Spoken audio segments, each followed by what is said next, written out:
அப்படியான தமிழருடைய வழிபாட்டு முறையுடைய உச்சமாக இருக்கக்கூடிய திருமால் வழிபாட்டினுடைய வரலாற்று சிறப்புமிக்க நயனாமலை பொன் வரதராஜ பெருமாள் கோவிலுக்கு அமைக்கக்கூடிய சாலை அமைக்கும் பணியை பாரிவிடுகிற பொழுது இப்படியான மலைகளை செப்பனிட்டு சாலை அமைப்பதற்கு பல நூறு ஆண்டுகளுக்கு முன்பாக மிகுந்த மனித உழைப்பு தேவைப்பட்டிருக்கும். நிறைய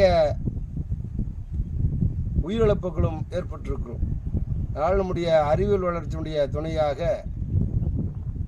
மலைகளை சீரமைக்கக்கூடிய, மலைகளில் ஏறக்கூடிய வண்டிகளை வைத்து இன்றைக்கு இந்த பாதை அமைக்கிற நிலை நடைபெற்று